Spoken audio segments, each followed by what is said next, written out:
Bolsonaro é um elefante numa loja de cristais, não é bibelô não, gente. Essa proposta dele de destruição mesmo, né? É uma proposta de extermínio.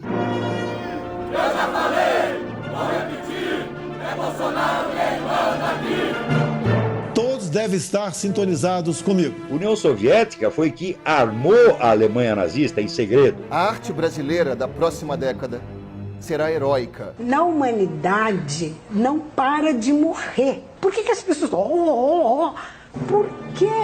Prefiro morrer tossindo que morrer transando. Pode falar, general. Pode falar. Tô cala a boca. Patifaria. Olha, cala a boca. Eu não perguntei nada. Que isso?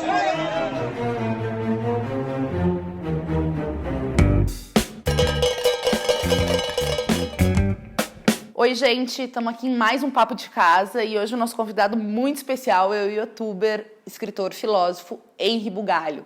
Nós escolhemos falar sobre a necropolítica do Bolsonaro porque, infelizmente, o Brasil passou de longe as 10 mil mortes. E mais do que isso, o Bolsonaro já foi escolhido por vários veículos e canais como um dos piores líderes do mundo no combate à pandemia do Covid-19. Ele chegou a ser comparado com líderes mundiais que mandaram as pessoas tomar vodka, banho de sol ou rezar para combater o Covid-19.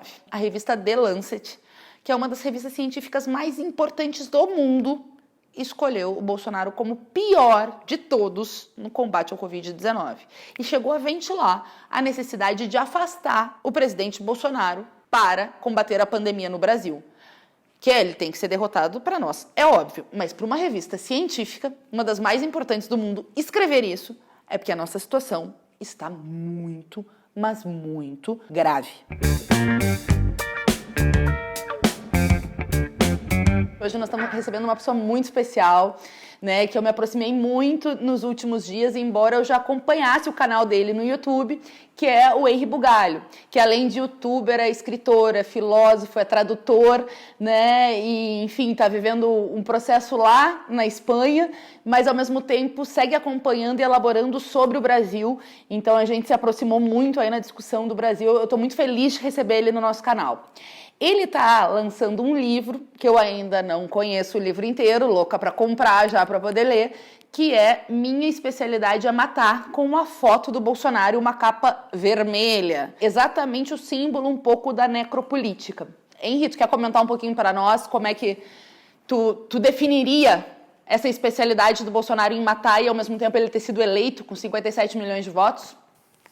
Eu agradeço muito o convite, antes de tudo, Fernanda. É muito bom estar aqui contigo falando. Eu te acompanho desde o ano passado, quando começaram os debates, principalmente, na verdade, né, quando começaram os debates sobre educação no Brasil, que eu acho que a gente fica meio que desorientado, né, porque é tanta coisa, são tantos ataques que a gente observa em relação a diferentes pontos estratégicos aqui, a educação, o meio ambiente, os direitos humanos, e agora, com a pandemia, o descaso completo com os cidadãos.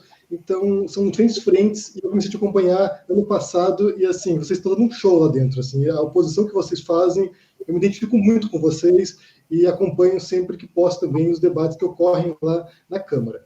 Então, esse livro que eu estou reunindo agora, são meus artigos que eu escrevi tanto para a Carta Capital, desde o ano passado, que eu comecei a publicar com eles para entender esse momento, né, e também é um processo de compreensão. Nós estamos juntos aqui, tentando entender o que está acontecendo, e também um artigo que eu publiquei na Folha de São Paulo sobre o Olavo de Carvalho. Então, tem muito a ver com o aspecto ideológico, na verdade, do bolsonarismo, né? De onde surgem essas ideias e como ele aplica essas ideias com um conservadorismo tosco, completamente descolado da tradição conservadora, que é uma tradição nobre também, se a gente pensar, né, as tradições filosóficas de pensamento, seus motivos, suas razões, embora a gente não precise concordar com elas.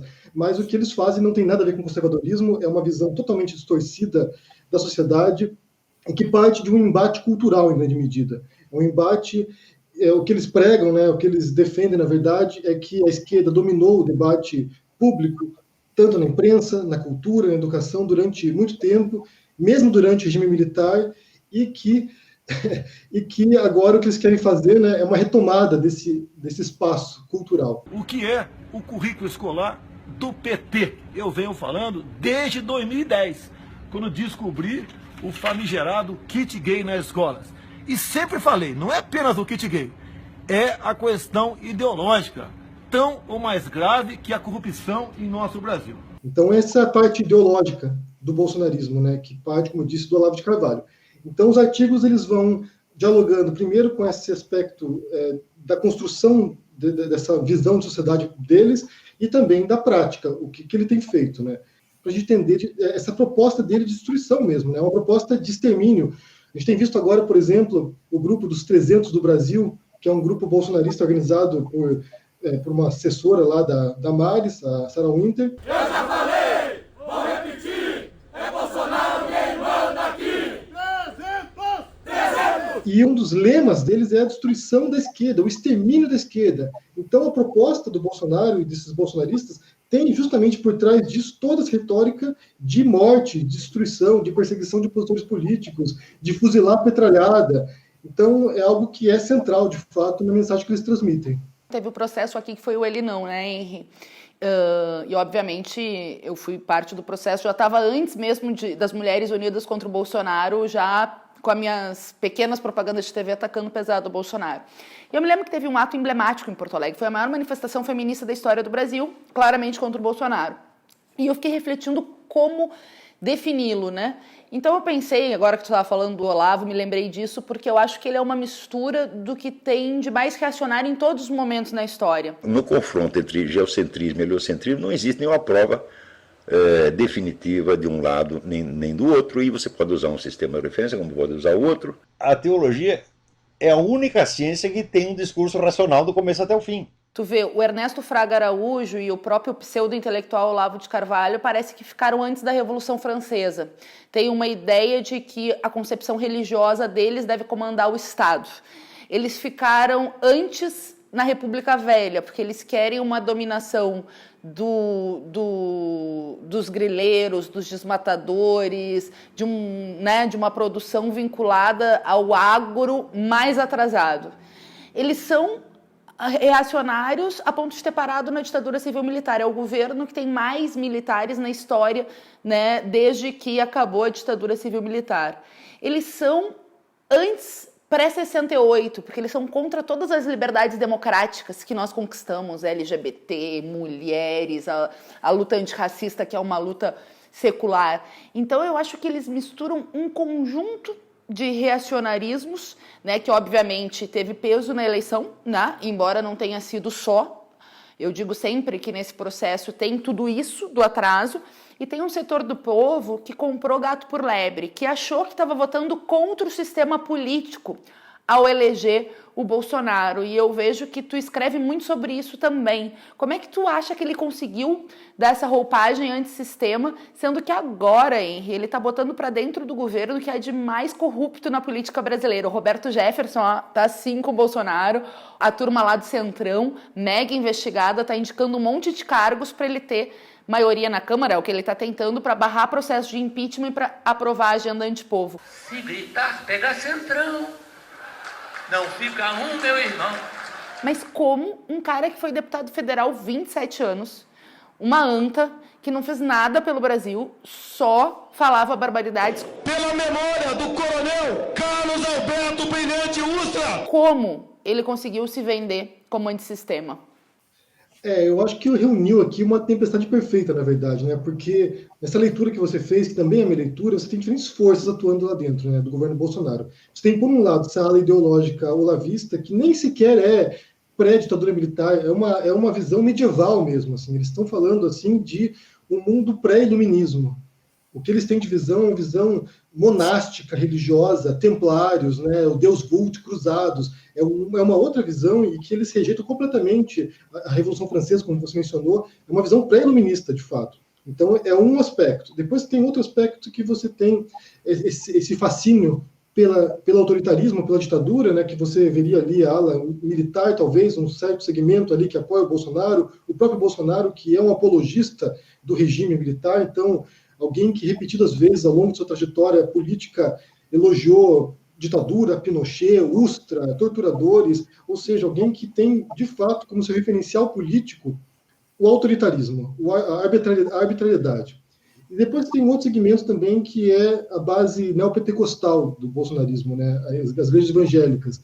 E essas, sim, trazem uma visão de controle de costumes E acaba juntando, na verdade, né? Você junta esse controle de costumes, de comportamento, essas pautas pseudo-moralistas, na verdade, né? De controle do corpo das pessoas, da sexualidade. Então você junta alguns aspectos. Depois também você tem a parte da elite, né? Elite financeira, elite econômica, que viu nessa oportunidade do bolsonarismo também de um retorno a uma hierarquia social que a gente pensava que poderia ser rompida nos últimos anos e que foi reforçada. Eu vejo muito o governo Bolsonaro como uma reação, na verdade, né? Uma reação a certas conquistas sociais, uma reação a certas conquistas culturais mesmo, e eles surgem como uma reação a isso, uma reação muito desproporcional, na verdade, né? Mas, sem dúvida nenhuma, você tem diferentes grupos ali. Você tem monarquistas, por exemplo, você tem lá o príncipe herdeiro, não é herdeiro, na verdade. Você tem o Bragança lá, você tem diferentes grupos, né, que são inacreditáveis, na verdade. Eu percebi que a escravidão ela é tão antiga quanto a humanidade. É quase que um aspecto da natureza humana. A composição dessa turma aqui é um círculo dos horrores, é uma coisa inacreditável.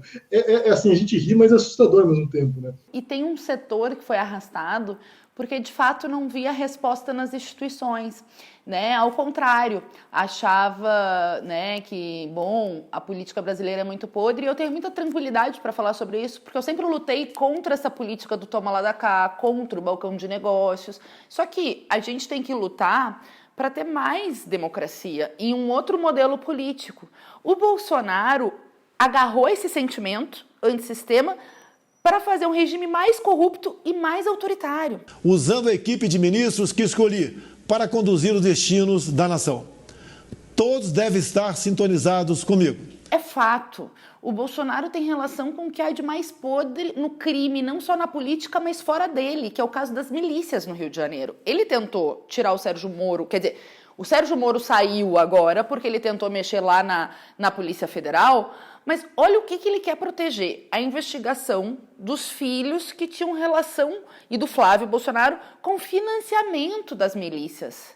Não é que eles só eram amigos de gente que matava outras pessoas por dinheiro, como era o caso do Adriano de Nóbrega, que foi assassinado de forma bem suspeita, aliás. É porque eles ajudaram a financiar, na prática, essa estrutura das milícias, que é uma organização criminosa perigosíssima. E agora, o Gabinete do Ódio, que é também uma quadrilha. E não é só o Carlos Bolsonaro, que foi lá o que foi indiciado pela Polícia Federal.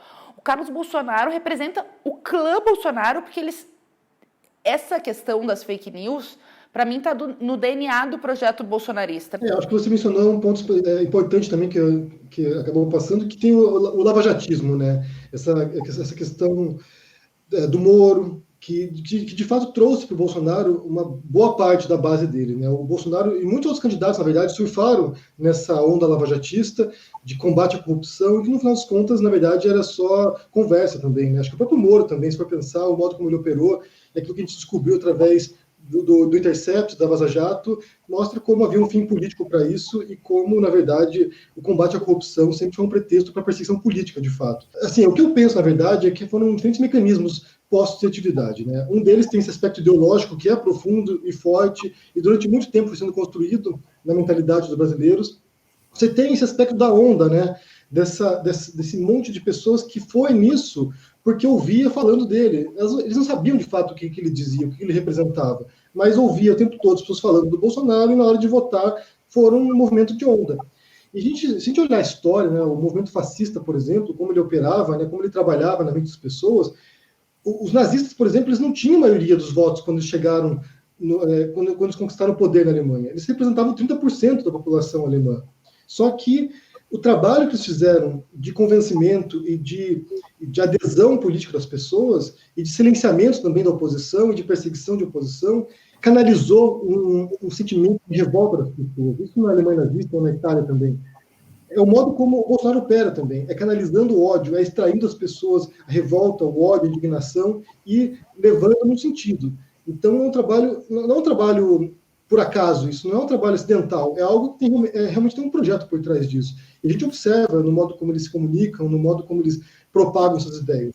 A própria rede social, né, como eles utilizam a rede social como se fosse uma ferramenta de guerra psicológica mesmo.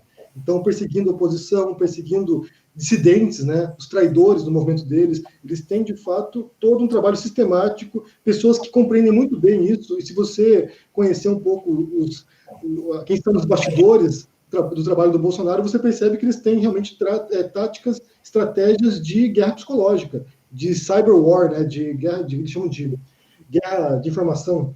Então, eles fazem isso de maneira muito competente. Se tem algo que eles fazem bem, não é governar, é destruir a oposição, é destruir os dissidentes. Não, eu queria concordar, governar ele não governa, né? Ele resolveu liderar a extrema-direita e não o país. Tirar o Bolsonaro, para mim, é uma medida sanitária, né? Até para preservar vidas e combater o Covid-19, bom, tem que atacar o Bolsonaro. Eu queria enganchar na tua análise, né?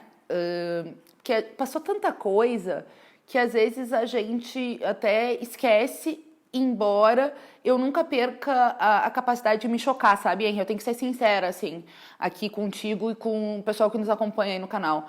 Quando a Regina Duarte deu o chilique nessa semana que passou lá na CNN... Vocês estão desenterrando mortos, vocês estão carregando um cemitério nas costas, vocês devem estar cansados. Nós não estamos desenterrando mortos. Neste momento, nós estamos enterrando uma série de brasileiros, dentre eles alguns dos seus colegas. Uma secretária que estava sumida, que não falou nada para o setor dela. São 5.600.000 pessoas que vivem da arte no Brasil que, sinceramente, estão passando maus bocados, estão passando fome. E alguns dos melhores artistas do nosso país morreram essa semana. Um deles de Covid-19, que foi o Aldir Blanc.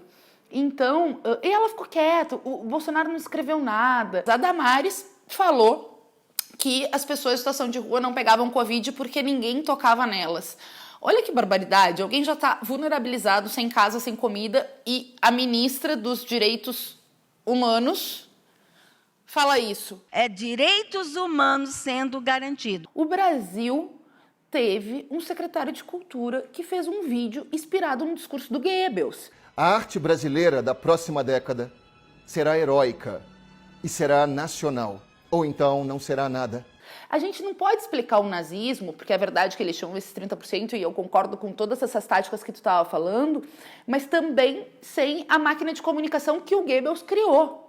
E que, por isso, eles censuraram a arte lá atrás, e por isso eles tentam censurar a arte aqui, aí criaram a ideia, né, da rádio, da comunicação de massas e tal, e hoje essa turma do bolsonarismo, que é um protofascismo, sim, usa as redes sociais, né? Exato. Na verdade, tem um texto do Goebbels no qual ele fala sobre o rádio, né, sobre o poder do rádio e como eles utilizariam isso como ferramenta de controle. Então, eles compreendiam muito bem a ferramenta que eles tinham em mãos. Tem até um livro que eu estou aqui lendo, estou uns meses já lendo esse livro aqui, porque vai aos poucos, que esse aqui, que é do Viktor Klemperer, que é a linguagem do Terceiro Reich, no qual ele fala, né, ele é um judeu casado com uma alemã, né, uma ariana, e ele conta como foi o processo da linguagem utilizada pelo Terceiro Reich. E daí ele fala, né, que uma das medidas que eles tomaram lá é que os judeus fossem proibidos de ouvir o rádio. Então, a mensagem nazista, ela ia para os alemães. Então, ia construindo esse espírito neles, essa demonização dos judeus.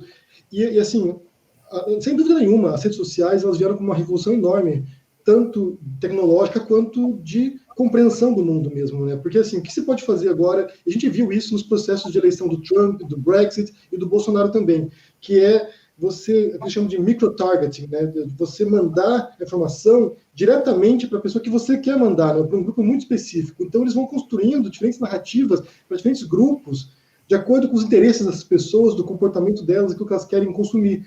Então, a gente fornece nas redes sociais nossas informações, o modo como se comporta, e a gente não tem ideia de como essas empresas utilizam essa informação para direcionar de maneira extremamente específica para a gente a informação.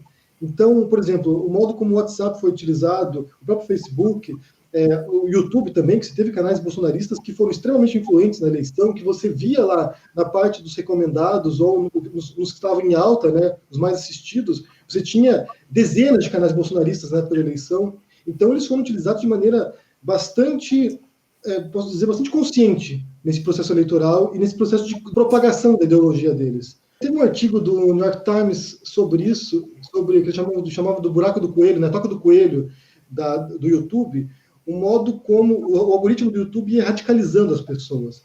porque você assistia um vídeo, daí o YouTube rastreava o seu comportamento, né, aquilo que você assistia, e te mandava para um vídeo mais radical ainda. E assim você assistindo cada vez conteúdo mais radicalizado, e quando você via, você estava lá fechado numa bolha de informação, numa bolha de conteúdo, vamos supor, terraplanista, ou de outras teorias conspiratórias, ou política mesmo. E isso ia levando sempre para conteúdos mais extremados. Depois o YouTube reviu isso, né? Aparentemente, pelo menos, parece que ele revisou esse conteúdo, esse tipo de direcionamento de conteúdo, mas, sem dúvida nenhuma, muita gente acabou comprando uma narrativa totalmente extremista com base nesses comportamentos virtuais nossos, que a gente nem sequer tem ideia, na verdade.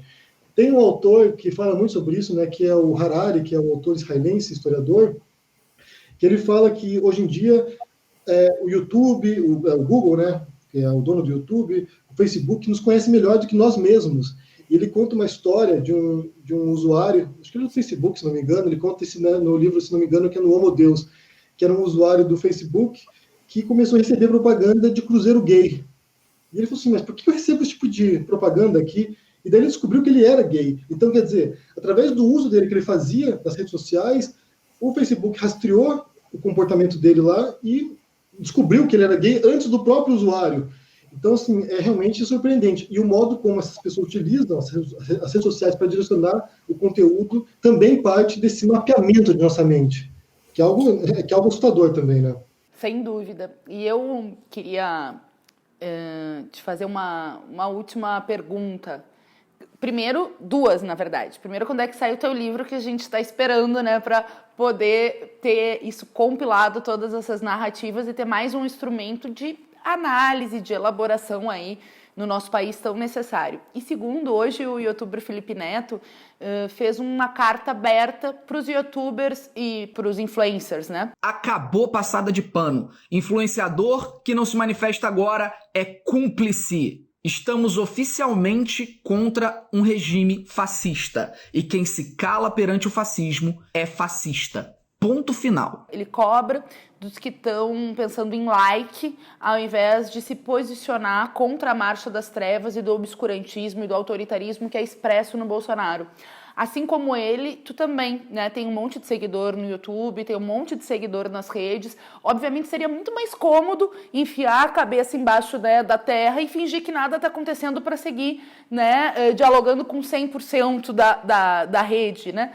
Mas tu não escolheu isso, porque tu também tem compromisso com a história, com a verdade, com o futuro e também com o presente. Eu queria que tu comentasse essa carta aberta do Felipe Neto e também queria te parabenizar. Eu acho que a história cobra a cara dos covardes e dos que silenciam, e eu tenho muita admiração por todos aqueles que lutam no seu tempo, e tu é um deles. Parabéns. Eu posso dizer o mesmo também para vocês ali do PSOL, para você, Fernanda. Vocês estão lutando ali, vocês estão se expondo também. Eu imagino que o preço também é muito alto que vocês pagam.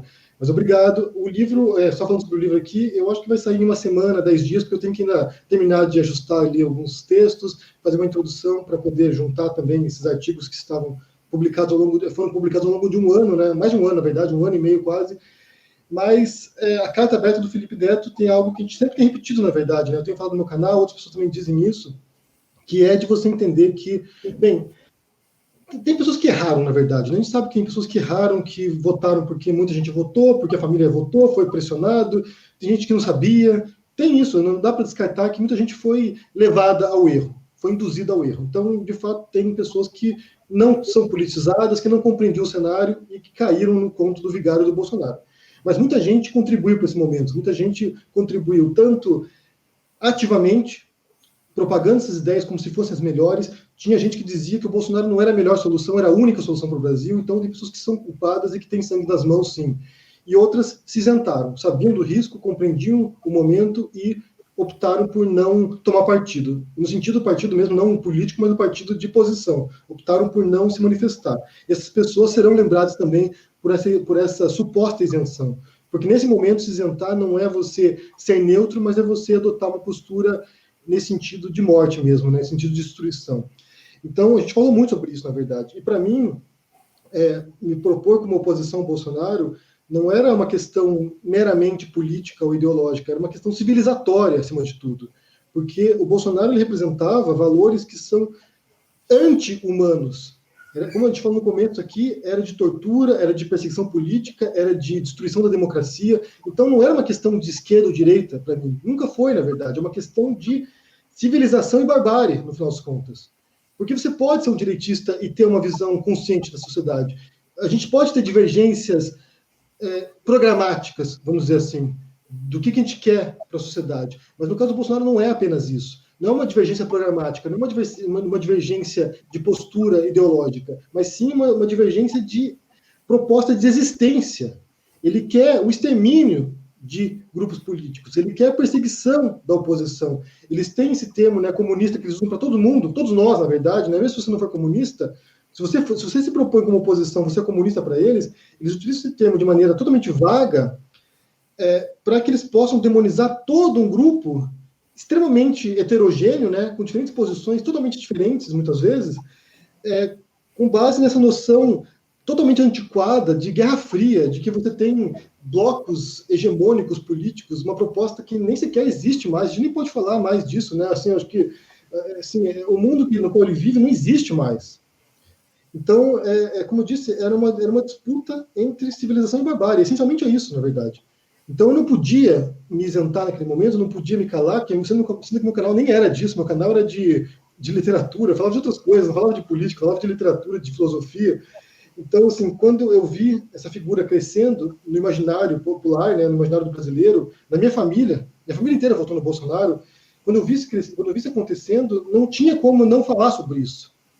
E eu acho que outro aspecto também, assim, o fato de estar fora do Brasil, né, eu estava me afastado da questão política no Brasil, o fato de estar fora, numa outra realidade, que não tinha essa polarização política como a gente vê agora, o fato de estar fora me horrorizava ainda mais, porque eu via assim, gente, não é possível que as pessoas vão escolher esse cara falando essas barbaridades. Não é possível, não é possível. Então me horrorizou muito. Foi assim, o repúdio que eu manifestei foi de alguém que olhava de fora isso e não compreendia o que estava acontecendo. Então foi todo um esforço de estudar e compreender, porque é um processo global também, não é apenas Brasil isso. A gente vê o Bolsonaro agora, a gente fala do Bolsonaro, mas o Bolsonaro faz parte de... Ele é uma peça de um grande quebra-cabeça global agora de ascensão de extrema-direita. Você vê isso com o Trump, você vê isso com o Brexit, você vê isso na Hungria, você vê isso na Índia agora, você vê isso aqui em outros países da Europa. Aqui na Espanha você tem um partido de extrema-direita que chegou no parlamento com alguns representantes, que está crescendo, e o nosso grande medo agora é que na Espanha eles cresçam ainda mais. Na França você tem esses grupos, na Itália eles dominaram durante o período ali com o Salvini, ou seja, é um processo global. O Brasil é uma peça, e isso que preocupa mais, é que essa retórica continue crescendo, continue no poder e cause estragos profundos e duradouros, e que a gente se arrependa muito de ter ficado quieto. A gente não vai se arrepender, não tenho dúvida, eu e tu e tantos outros que estão aqui nos acompanhando no canal, mas é verdade que é importante fazer esse chamado público. Desculpa, eu ia só fazer um comentário, porque tu estava falando da Itália. A campanha na parte norte da Itália para que a economia não pudesse parar, que levou aos altíssimos índices de morte, foi comandado pela extrema-direita, justamente nas cidades que a extrema-direita tem peso. Eu concordo muito com o Henry, aqui o debate é civilização ou barbárie. E não achem que se a barbárie seguir no poder, ela vai ficar lá que nem um bibelô. O Bolsonaro é um elefante numa loja de cristais, não é bibelô não, gente. Ele vai tentar reconstituir o seu governo, organizar a extrema-direita, agredir fisicamente quem defende as liberdades democráticas, como eles fizeram com os enfermeiros, com os jornalistas, com as companheiras lá em Porto Alegre, que é a minha cidade. Não tem jeito, a extrema-direita, a história já nos mostra. Não é no argumento e no calendário eleitoral, eles precisam ser derrotados politicamente. E para derrotá-los politicamente, a gente precisa da luta, da unidade das vozes democráticas, que pode pensar diferente sobre outros temas, mas tem que ter um eixo. Fora Bolsonaro, impeachment já. O Bolsonaro é um criminoso e ele precisa ser tratado como tal. É a nossa luta e esse canal é parte aí da resistência. Eu quero agradecer muito o Henry pela oportunidade de estar com a gente e convidar vocês para curtir, compartilhar, né, mandar sugestões para os próximos programas, porque a gente também precisa ocupar o YouTube, né? Precisa ter mais gente de esquerda aqui no YouTube. Obrigadão, Fernanda. Um grande abraço para vocês aí. A gente continua na luta aqui. Então é isso, vocês sabem que toda semana a gente dá uma dica cultural. Eu comecei a ver a 3ª temporada do Handmaid's Tale, O Conto da Aia. Só que eu posso indicar, óbvio, a série